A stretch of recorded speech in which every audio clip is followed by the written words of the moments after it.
Hi viewers, welcome to our channel. ప్రస్తుతం మనతో ఉన్నారు సీనియర్ ప్రొడ్యూసర్ నట్ కుమార్ గారు. నమస్తే సార్.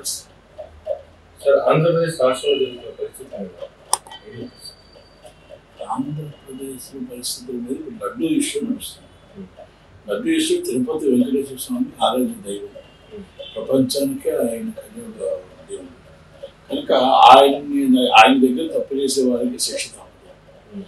ఆ తప్పు నుంచి ఇప్పుడు తప్పించుకొని ఇప్పుడు సరదా ఉండొచ్చు, కానీ శిక్ష మాత్రం వడ్డీతో సహా ఇస్తాడు. అంటే నో డౌట్ వడ్డీ కాసులో వాడు వెంకటరమణ గోవింద గోవింద అంటారు. అంటే ఆ నామస్వరాలు మనకు వినిపిస్తూ అది ఆధ్యాత్మిక కేంద్రంగా ఆయన దగ్గర జ్ఞానించుకుంటూ ఉంటారు. అంటే అలాంటి ఆ ఆధ్యాత్మిక వెంకటేశ్వర స్వామి టెంపుల్లో తిరుమల దేవస్థానంలో ఇలాంటి అరాచకాలు, ఇలాంటి నెయ్యి లడ్డు స్కామ్లు అవ్వచ్చు, టికెట్ రేట్లు అధిక ధరలు అవ్వచ్చు, 300 రూపాయల టికెట్ 2,000 రూపాయలు అవ్వచ్చు, విఐపి దర్శనం 5,000 రూపాయలు అవ్వచ్చు, సామాన్యుల దర్శనానికి కూడా 1,000 రూపాయల టోకన్లు అమ్ముకునే స్థితికి వైసీపీలు వచ్చారు. దాంట్లో నో డౌట్. ఆ పరిస్థితుల్లో వైవి సుబ్బారెడ్డి గారు అవ్వచ్చు, మన ధర్మారెడ్డి గారు అవ్వచ్చు, కరుణాకర్ రెడ్డి గారు అవ్వచ్చు, విజయ్ కుమార్ రెడ్డి గారు ఐఎంపీ కమిషనర్ విజయ్ కుమార్ రెడ్డి గారు అవ్వచ్చు, ఈ మొత్తం టోటల్గా ఆదాయాన్ని అంత జగన్మోహన్ రెడ్డి గారు ఉండిలో వేశారు అంటానికి సందేహం లేదు. ఒకటి. రెండోది, దేవుణ్ణి దర్శనం కోసమే కాదు, ఆఖరికి అడవులు కూడా కొట్టి గంధపు చెక్కలు మొత్తం టోటల్ స్మగ్లింగ్ చేసి ఆ వన్యప్రాణులు కూడా ప్రాణాపాయం తెచ్చే పరిస్థితి తీసుకొచ్చారు. ఆ భయపడి ఆ వన్యప్రాణులన్నీ కూడా ఈ నరకదారిలో బయటకు వస్తుంటే ఆ పిల్లల్ని మొత్తం టోటల్గా చిన్న పిల్లల్ని కూడా తినేసి అరే నీరు లేదు వన్యప్రాణులు బయటకు వచ్చేస్తే ఆ నరకదారిలో వచ్చేస్తుంటే మళ్ళీ దానికి ఇంకో స్కామ్ చేశారు. కళ్ళకు 300 కర్ర పట్టుకొని వెళ్ళి దగ్గర తరగండి అని చెప్పేసి ఒక కర్ర 300 పెట్టాడు. ఆ కర్ర మళ్ళీ పైనుంచి తెస్తే 300 ఇస్తుంది సార్. అలాంటి తెచ్చేది లేదు, ఎవరు రాదు, అది తెచ్చిచ్చేది లేదు, అది 300 స్కామ్. ఇలాంటివన్నీ కూడా ఈ డబ్బు సంపాదన ఎలాగా మన ఉండి ఎలా చేరాలి, దేవుడు ఉండి కాదు మన ఉండి ఎలా చేరాలని దాంట్లో ప్లాన్ అయిపోయింది. ఇక ఇవన్నీ ఏవి కోర్ చేయలేదు, కానీ సీఎం చంద్రబాబు నాయుడు గారు అయితే లడ్డు నాణ్యతలు కావచ్చు, లడ్డులో కలుగుతున్నటువంటి నెయ్యిలో కావచ్చు, కల్తీ కలిసి ఆయనకి పవిత్రం అయిపోయింది. అది ఇది దళార్లకి వెళ్ళిపోతుంది. ఆయన అక్కడ ఏం చేశారంటే ఒక ఆధ్యాత్మిక కేంద్రంలో ఒక లడ్డు ప్రాముఖ్యత ప్రపంచంలో డబ్బుతో సాధించలేదు, మన తిరుపతి లడ్డూతో సాధించవచ్చు. ఎవరైనా వెళ్తే అక్కడికి తిరుపతి బాబు ఒక లడ్డు తీసుకురా, ఒక లడ్డు అయినా దొరుకుతుందా అడుగుతారు. అడిగేది మన దేవుని లడ్డు అంత ప్రామాణికం. అందుకంటే అమెరికా వెళ్ళినా కూడా లడ్డు ఏమైనా తెస్తారండి అడుగుతారు. మీరు ఎక్కడ దుబాయ్ ప్రపంచానికే సాక్షి చెప్పిన దేవుడు తిరుపతి లడ్డు. ఆ లడ్డు మనకు 10-15 రోజులు ఉండేది. ఒకప్పుడు 2 రోజులు పెడితే టోటల్గా బూజెక్కిపోయే పరిస్థితికి వచ్చేది 5 సంవత్సరాలు. దాన్ని ఆయన అసలు ఏంటి అని దాని మీద ఒక మొత్తం టోటల్గా అధ్యాయం చేశాడు. 1 నెల 2 నెలలు అధ్యాయం చేసిన తర్వాత ఇది ఎక్కడో ఏదో పొరపాటు జరుగుతుంది, టేస్ట్ లేదు, అసలు ఇబ్బంది జరుగుతుంది అనేది దాని మొత్తం అధ్యాయం చేస్తే అసలైన విషయం బయటపడింది. నెయ్యిలో కల్తీ జరిగింది.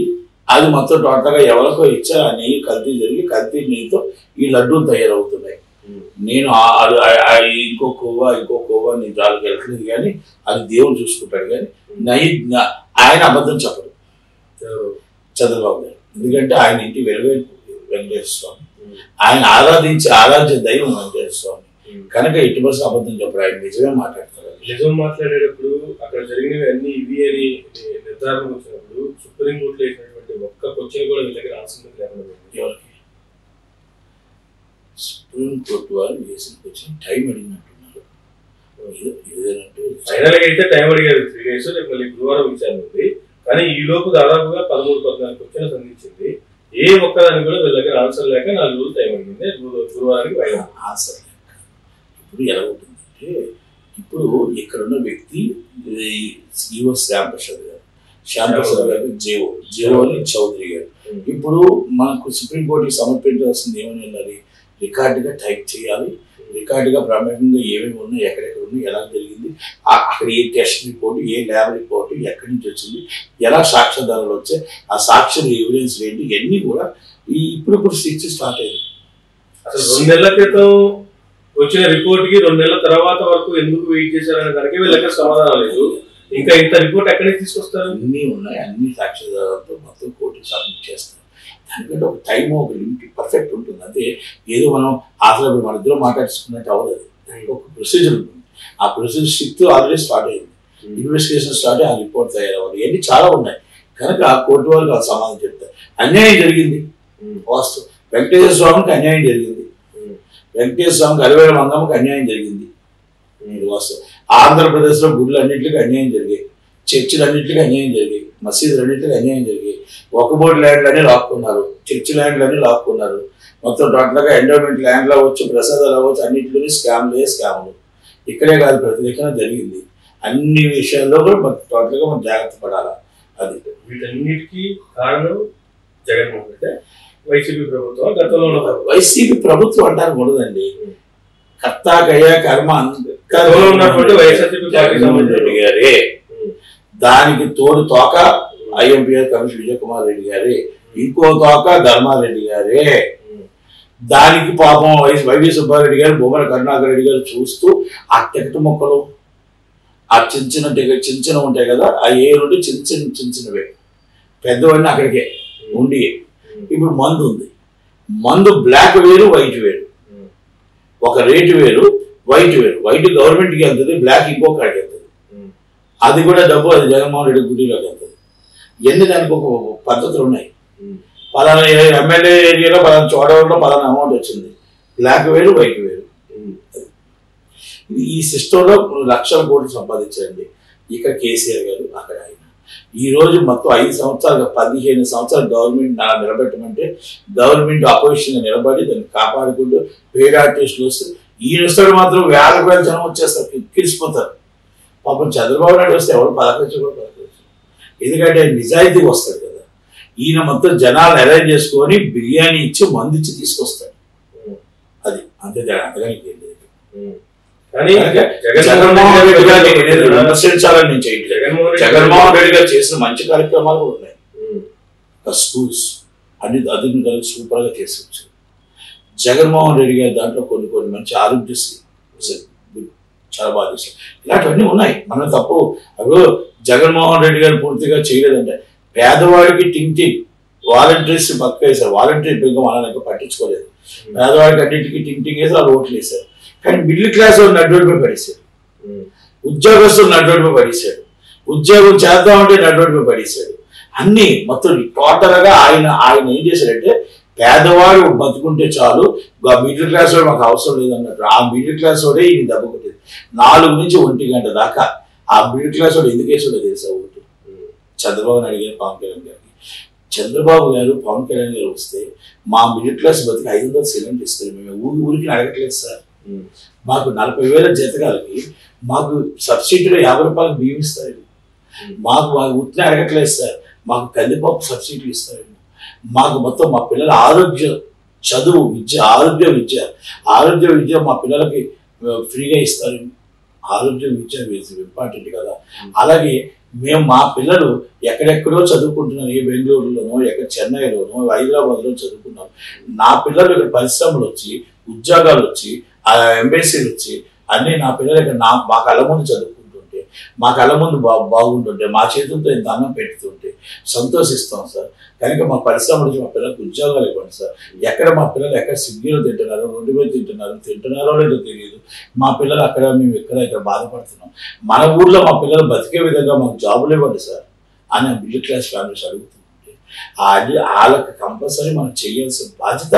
మిడిల్ క్లాస్ ఫ్యామిలీస్ అందరినీ లిఫ్ట్ చేసి ప్రతి ఒక్కళ్ళు ఫారిన్ కంట్రీస్కి వెళ్ళేలాగా, ప్రతి ఒక్కళ్ళు డెవలప్మెంట్ అయ్యేలాగా చంద్రబాబు నాయుడు గారు చేస్తానని చెప్తుంటే, మాకు ఫారిన్ వద్దు, మాకు పక్క రాష్ట్రాలకు వద్దు, మాకు మా ఇంటి దగ్గరే ఉద్యోగం కావాలా, మా పిల్లలు మా దగ్గరే ఉండాలా, మా వాళ్ళు మా దగ్గరే పంపించిన చేయాలనుకుంటే ఏది డెవలప్మెంట్, ఏది అక్కడ మీరు చాలా క్లారిటీగా చంద్రబాబు నాయుడు మా పిల్లలు మా ఆంధ్రప్రదేశ్లో చదువుకోవాలి, మా ఆంధ్రప్రదేశ్లో పరిశ్రమ రావాలి, ఆంధ్రప్రదేశ్లో డెవలప్ అవ్వాలి అనేది ఒకటి. కొంతమంది మీరు ఫారెన్ వెళ్ళాలి అనుకునేవారు, మీకు ఫారెన్ వెళ్ళాలనుకునే వాళ్ళకి నేను అభివృద్ధి చేసి ఫారెన్ పంపించి మీకు అక్కడ అన్ని సౌకర్యాలు ఏర్పాటు చేస్తాను అనేది చంద్రబాబు గారు అన్నమాట. ఫారెన్ వెళ్ళేవారు ఫారెన్ వెళ్తారు, తల్లిదండ్రులు ఉన్న వాళ్ళు ఇక్కడ జాబ్ చేసుకుంటారు. ఈ 2 అర్థాలు తీసుకోండి. దాన్ని ఒకరితో తీసుకోవాలి. చంద్రబాబు నాయుడు ఆలోచన, పేద ప్రజల ఆలోచన, మిడిల్ ఫ్యామిలీస్ ఆలోచన, మధ్యతరగతి కుటుంబీకులు వాళ్ళ వాదన, వాళ్ళ బాధని, వాళ్ళ రోదనని మనం అర్థం చేసుకోవాలి. చాలా చాలా నిధులతో ఆకలితో అలంటించిపోతారు. పక్కవాడిని వెళ్ళి నాకు అప్పు ఇవ్వని అడగలేదు, పక్కవాడిని వెళ్ళి నాకు ఆకలి వేస్తున్నా అడగలేదు, కూలి పని చేయలేరు. మిడిల్ క్లాస్ బతుకు ఎంత జీవితం నరకమో తెలుసా? ఆ నరకం మామూలుగా ఒక పూట అన్నం తిని ఒక పూట తినక పశువులతో పిల్లల్ని పడుకోబెట్టి మన ఆ కష్టాలు పడుతూ ఉంటే, పేదవాడు అలా కాదు. పేదవాడు ఎక్కడైనా పని చేసుకుంటాడు, మిడిల్ టోటల్గా ఎక్కడో ఒకటి ఏదో ఒకటి సంపాదించుకుంటే దానం తింటాడు, అది రేపు ఉదయం పిల్లలు పెట్టుకుంటారు. మిడిల్ క్లాస్ వాళ్ళ జీవితం ఏంటంటే అటు హైపో కాదు, ఇటు లోవు కాదు, మధ్యన కూర్చొని నడి జీవితంలో ఒక రిపేర్ వచ్చిన బండి తీసుకుని ఆ బండిని చూసుకుంటూ ఈ గల్లో ఎప్పుడైనా ఇది కొనగలనా, ఈ కొల్లో ఎప్పుడైనా కొనగలనా, ఎప్పుడైనా నేను బండి కొనగలనా, అర్థమైంది మీకు? ఆ ఊహల్లో వస్తుంది. సరే, మిడిల్ క్లాస్ మొత్తం కూడా పవన్ కళ్యాణ్ గారు వస్తే, చంద్రబాబు నాయుడు గారి ప్రభుత్వం వస్తే, కూటమి అధికారులకు వస్తే మా కళ్ళు సాకారం అవుతాయి, మా కష్టాలు తీరుతాయి. అందరూ 1 గంట నుంచి 4 గంటల నుంచి రాత్రి 1 గంట వరకు క్యూరేషన్ ఉండి అందరూ ఓటేశారు. ప్రభుత్వం ఫామ్ చేసింది, కూటమి అధికారులకు వచ్చింది, బాగుంటుంది. ఇవాళకి మనం మంత్రంలో ఉన్నాం. 110 రోజులకు అధికారంలోకి వచ్చి 110 రోజుల్లో ఇచ్చినటువంటి హామీల్లో లేదు చేస్తామన్న డెవలప్మెంట్ లో మీకు కూటమి తరపు నుంచి ఇది జరిగింది అన్నది మీకు తెలిసింది, మీకు ఏది జరిగింది? ఇంకా ప్రక్షాళన ఉన్నారు, కానీ కూటమి కూడా తప్పే జరుగుతుంది. కూటమి తప్పే చేస్తుంది. నేనేమంటే గత ప్రభుత్వం ఎమ్మెల్యేలు చెప్పిన వాళ్ళకి సిఏని, ఎస్ఏని, ఎంఆర్ఓని, మన పంచాయతీ ఈఓని వీళ్ళందరినీ వాళ్ళు చెప్పినట్టు మళ్ళా చేస్తే ఇక లంచం ఎక్కడ పోతుంది? లంచం చేసేవాడిని, వాడు ఇంతకుముందు లంచం తీసుకునేవాడిని వాడిని లూప్ లైన్లో పడేసేయాలి. ఏఈలు, ఏడీలు కరెంట్ ఆపి డబ్బులు దోషం చేసుకుంటున్నారు. కరెంట్ ఆపుతారు, ఆపి అక్కడ 30-20 డబ్బు కావాలంటే కరెంట్ ఆపేస్తారు. ఆ డబ్బులు వసూలు చేసుకొని మళ్ళీ కరెంట్ ఇస్తారు. ఇవన్నీ చీటింగ్ జరుగుతుంటే ఒకరంటారు మాకు టీడీపీ, మాకు కులపోడని ఒకరంటారు లేదు మాకు టీడీపీకి అప్పుడు సపోర్ట్ చేశాడని ఒకరంటారు. ఆయన వైసీపీకి సపోర్ట్ చేశాడంటే ఆయన మా కులవాడండి, మా కులవాడు కంపల్సరీ ఉంటారు. ఇది కరెక్ట్ కాదని లోకేష్ బాబు గారు చెప్పారు. ఇది కరెక్ట్ కాదు చంద్రబాబు గారు, వాళ్ళు చేసిన పని మీరు చేస్తే అని వాళ్ళు చేసిన పని మీరు చేస్తే తప్పుది. మీరు కార్యకర్తలు కాపాడండి, కార్యకర్తలు నిలబెట్టండి. మీ ఎమ్మెల్యేలకు మీరు ఐపీఎస్ సర్వీస్ ఇవ్వండి, పవర్స్ ఇవ్వండి, ఐఏఎస్ పవర్స్ ఇవ్వండి. ఐఏఎస్ అండ్ ఐపీఎస్ పవర్స్ ఇస్తే వాళ్ళు ట్రాన్స్ఫర్ డెవలప్ చేయాలి. వాళ్ళు ఇంతకుముందు మెమోలు ఎక్కడ ఉన్నాయి, వాళ్ళు ఇంతకుముందు ఏమైనా మీద కేసులు ఉన్నాయా, వాళ్ళు ఇంతకుముందు మనకు టోటల్గా ఎలా చేశారు, ఇవన్నీ ఆలోచించుకో. ప్రజలను ఎక్కడికి ఇబ్బంది పెట్టారా, డబ్బులు అడిగారా, అవన్నీ ఆలోచించుకోవాల్సిన IPS and IAS and MRO and RDO అంటే పంచాయతీ కమిషనర్ పవర్స్ ఇవ్వండి. పవన్ కళ్యాణ్ గారు కరెక్ట్గా మేము వేసామంటారు, 100% వేయలేదని అంటున్నాను. నేను నాకు ఉన్నది మాట్లాడుతాం. పవన్ కళ్యాణ్ గారు ఉన్నది కరెక్ట్గా ఆయనకు తెలియదు, ఆయన మసిపూసి మాటగా పెట్టారు. ఆయన 100% పంచాయతీ శాఖ మంత్రిగా శశిభూషణ్ గారు ఆయన రాంగ్ ట్రాక్ పట్టించారు. శశిభూషణ్ గారు నేను ఏమంటున్నానంటే, మీరు ఒక ఈవో 5 సంవత్సరాల పాటు అక్కడ ఉంటే ఆ ఈవో ఇంతకుముందు మన 1,40,00,000 రావాల్సి వస్తే ఆ 1,40,00,000కి నెల కలెక్షన్ ఎంత వస్తుంది, ఆ ఇంటి కలెక్షన్ ఎంత అవుతుంది, అక్కడ ఎంపీడీఓ ఎంత ఉంది, పంచాయతీలు మొత్తం టోటల్గా పంచాయతీలు ఎంత డబ్బు ఉండాలి, ఎంత డబ్బు రావాలి, ఈరోజు ఆ డబ్బు అంతా ఏమైపోయింది. మనం పంచాయతీ చట్టం ప్రకారం డబ్బు ఎంత వసూలు చేయాలి, ఎందుకు వసూలు చేయట్లేదు. ఆ యువని మనం తీసుకొచ్చి ఎక్కడైనా మనం పక్కన పెట్టి గూగుల్లో పెట్టి మన కొత్త యువని తీసుకొచ్చి కొత్త యువలు పెట్టి మన కొత్తగా ఇప్పుడు చాలా మంది అగ్రెసివ్ ఉన్నారు. 80% పవన్ కళ్యాణ్ గారు వర్క్ చేయాలి, పవన్ కళ్యాణ్ గారికి మేము మెప్పు తెచ్చుకోవాలి, పవన్ కళ్యాణ్ గారు మేము ట్యాక్స్లు అన్ని కలెక్ట్ చేసి ప్రజలకి ఆనందంగా మంచి రోడ్లు వేసి పట్టణాభివృద్ధి శాఖ మంత్రిగా మన పవన్ కళ్యాణ్ గారి మేము అవార్డు తీసుకోవాలని ఆలోచిస్తున్నప్పుడు మీరు అవన్నీ చేయకుండా ఆ ఎమ్మెల్యే చెప్పాడు, ఆయన ఎవరైనా ఎమ్మెల్యే గారు లెటర్ తెచ్చుకోండి అంటే మిర్చి అది కాదు. జిల్లా కలెక్టర్ గారిని అడగండి అన్నారు, పంచాయతీ కమిషనర్ని అడగండి అన్నారు. ఎమ్మెల్యే లెటర్ ఏంటి, మీరు చేస్తుంది ఏంటి? వాళ్ళు చేసిన దాన్ని మీరైతే చూపిస్తున్నారు, మీరు చేస్తుంది ఏంటని అడుగుతున్నాను. ఇది తప్పు జరుగుతుంది, ఆ తప్పుని మీరు సర్దిద్దండి. తప్పుని మీరు సర్దిద్దకపోతే తప్పు జరుగుతుంది.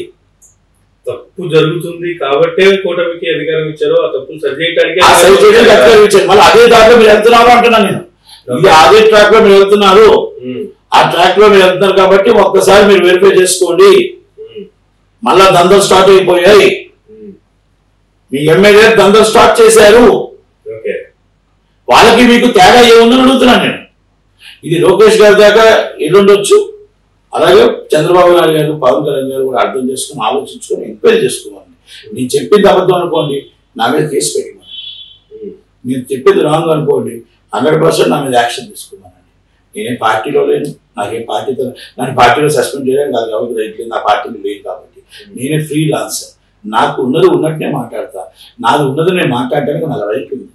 అక్కడ తప్పు జరిగినప్పుడు ప్రజలకు అన్యాయం లేదు, ప్రజల పక్షాన్ని నేను మాట్లాడతాను. ప్రతిపక్షం లేదు కాబట్టి, ప్రతిపక్షం ఉండి ఇది మాట్లాడాలా. ప్రతిపక్షం చేత కాదు కాబట్టి, ప్రతిపక్షం బోన్లో ఉంది కాబట్టి బయటికి రాదు కాబట్టి, ప్రతిపక్షంలో ఎంతసేపు రాసలేదో తప్ప ఏముండవు తప్ప. అందుకనే ఆ ప్రతిపక్షంలో ప్రజల పక్షాన్ని నేను మాట్లాడటానికి ముందుకు వచ్చాను.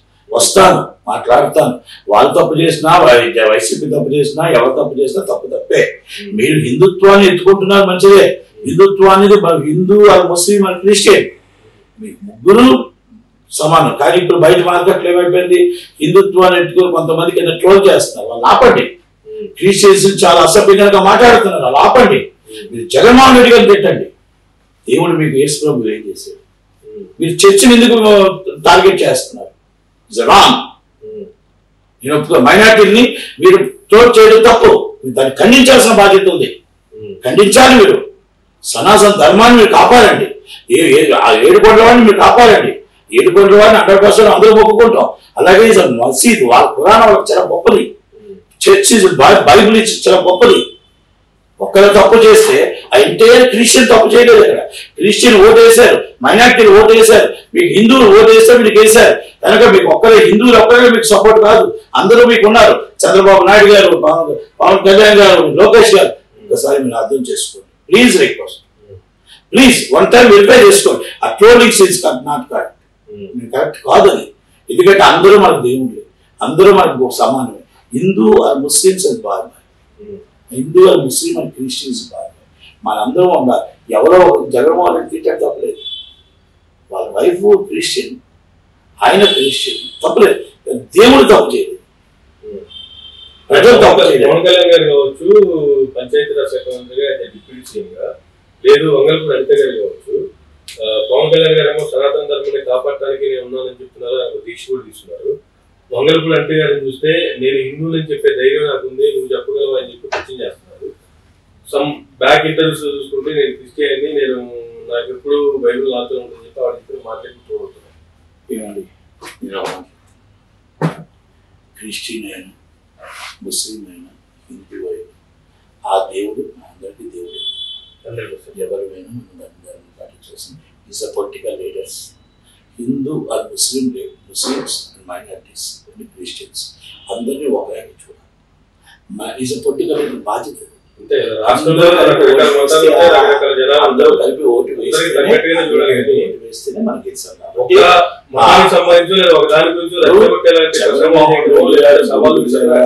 జగన్మోహన్ రెడ్డి గారు చర్చికి వెళ్ళారా, జగన్మోహన్ రెడ్డి గారు మసీద్కి వెళ్ళారు. రైట్, చీఫ్ మినిస్టర్ అటువంటి జగన్మోహన్ రెడ్డి చీఫ్ మినిస్టర్ గా ఉండేటప్పుడు తన బాధ్యత అది.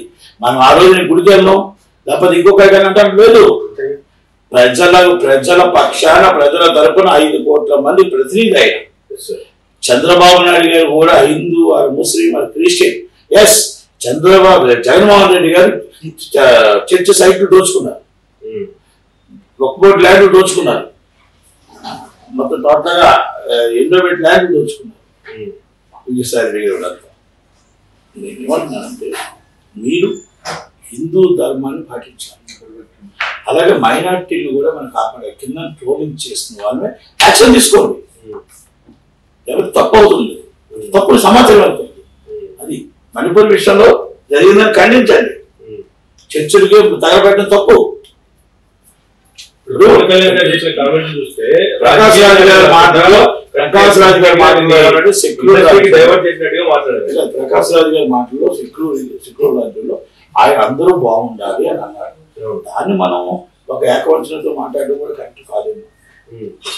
అంటే ఆయన మాట వల్ల ఆయనకు అర్థమైందా లేదా ఎలాగర్థమైంది అర్థం కాదు, నాకు అర్థమైంది అది. అవును, ప్రకాష్ రాజ్ గారు చేసినటువంటి టీవీకి సంబంధించి మాట్లాడటం కావచ్చు, అంటే కార్తీక్ గారు చేసినటువంటి కామెంట్కి సంబంధించి మాట్లాడటం కావచ్చు, ఈ ఇండస్ట్రీలో వాళ్ళని కావచ్చు, లేదంటే ఇటు పక్క హిందువులు కావచ్చు, లేదు టీటీడీలో పనిచేస్తున్నటువంటి ఎంప్లాయీస్ కావచ్చు, రచ్చగొట్టినట్టే ఆయన ప్రసంగం అయితే సాగింది. అధికారంలోకి రాకముందు యాజ్ ఏ పార్టీ లీడర్ గా ఉన్నప్పుడు ఓట్ల కోసమో లేదంటే మనుషుల్ని కాపాడుకోవడం కోసమో వాళ్ళ వైపు తిప్పుకోవడం కోసమో రకరకాల కామెంట్లు చేస్తారు తప్పదు. అధికారంలోకి వచ్చిన తర్వాత బాధ్యతాయుతమైనటువంటి పదవులు ఉన్నప్పుడు ఇటువంటి కామెంట్లు అదే నేను చెప్తున్నాను. ఇప్పుడు మనం అందరూ అభిమానం పొందాలి, అందరూ మనకు సమానమే. హిందూ అది ముస్లిం అది క్రిస్టియన్ అందరూ మనకు సమానమే. సనాతన ధర్మం అంటే ప్రతి దేవుణ్ణి ప్రతి వారు వాళ్ళు పూజించిందని మనం గౌరవించాలి, వాళ్ళ దేవుని మనం గౌరవించాలి, మన దేవుని వాళ్ళు గౌరవించాలి. సనాతన ధర్మం ఆ ధర్మం ఏం చెప్తుందంటే నువ్వు నీకు దేవుణ్ణి నువ్వు పూజిస్తున్నప్పుడు నీ దేవుని అవమానించదు, నీ దేవుని ఇబ్బంది పెట్టదు. అందుకని ఏమన్నంటే హిందూ టెంపుల్, అది ముస్లిం అది క్రిస్టియన్ అందరూ బాయ్ మనందరం మైనార్టీ అందరం ఓటేస్తేనే మనకి పొలిటికల్ చేస్తున్నారు. కాబట్టి ఈ విషయంలోనే దయచేసి చాలా ట్రోలింగ్స్ని మీరు దాన్ని ఖండించాల్సిన బాధ్యత లోకేష్ గారికి, చంద్రబాబు గారికి, వాళ్ళందరికీ పవన్ కళ్యాణ్ గారికి ఉంది. ఒక్కసారి ఇదేంటంటే ఎందుకంటే తప్పు జరుగుతున్నప్పుడు మనం చెప్పగలగాలి, తప్పు జరుగుతున్నప్పుడు చెప్పలేకపోతే మీరు సూపర్ సార్ అంటే అది పొగుడ్తల కోసం అవుతుంది తప్ప మీకు మేము సజెస్ట్ ఇచ్చిన వాళ్ళు ఉన్నాం. 100% దాంట్లో మీకు అది తప్పు అనిపిస్తే మీరు సర్దిద్దుకోండి, అది తప్పు అనిపించకపోతే వదిలేయండి. జరుగుతున్నటువంటి తప్పులకు సంబంధించి మీరు లోకేష్ గారు దృష్టి కొన్ని పాయింట్ తీసుకెళ్ళారు. లోకేష్ గారు ఏ విధంగా స్పందించారు? నేనేం డైరెక్ట్గా వెళ్ళలేదు, నాకేం టైం ఇవ్వలేదు. నేను డైరెక్ట్గా లెటర్లోనే పెట్టాను, లెటర్లో పెట్టి ఇమీడియట్గా రియాక్ట్ అయ్యాను. ఇప్పుడు రైస్ మిల్ కాదు, రైస్ మిల్ అనేది మళ్ళీ రైస్ మిల్ ఎందుకు ముగిలేదు? మళ్ళీ 60 రైస్ మిల్ నడుస్తున్నాయి వైసీపీ. మరి మీదేమైపోయింది? ఫస్ట్ బాగానే వచ్చారు పవర్ సరఫరా శాఖ మనోహర్ గారు, ఇప్పుడు రైస్ మిల్ ఎందుకు సీజ్ చేయట్లేదు? ఇది ప్రూఫ్స్తో సైతం నేను ఇచ్చాను, చేయలేదు. అంటే ఇక లాలోచి పడ్డారా లేకపోతే అయ్యప్ప సొసైటీ బుల్ ఎదురా అడుగుతుంది. ఇప్పుడు కార్యకర్తలకు న్యాయం జరిగిందా అన్యాయం జరిగిందా ఇవన్నీ చూసుకోవాలి. పవన్ కళ్యాణ్ గారు ఇంకా చాలా టైం ఉంది, రెక్టిఫై చేసుకోవాలి. ఇవన్నీ కూడా ఆయన చంద్రబాబు నాయుడు రెక్టిఫై చేసుకోవాలి, లోకేష్ గారు రెక్టిఫై చేసుకోవాల్సిన అవసరం. చంద్రబాబు నాయుడు గారు సీనియర్ లీడరు, ఆయన వస్తే ఇమీడియట్ గా రాష్ట్రానికి మంచి జరుగుతాయి భావించినటువంటి ప్రజలకి ప్రతి దాంట్లోనూ ఇంకా అంత ప్రక్షాళన చేస్తున్నాం అనే దానికి సరిపోతుంది. ఉన్నదంతా ఖాళీ చేసి మొత్తం దోచేసుకుంటే ఆయన అక్కడికి వచ్చి ప్రక్షాళన చేయకపోతే ఏం చేయాలి?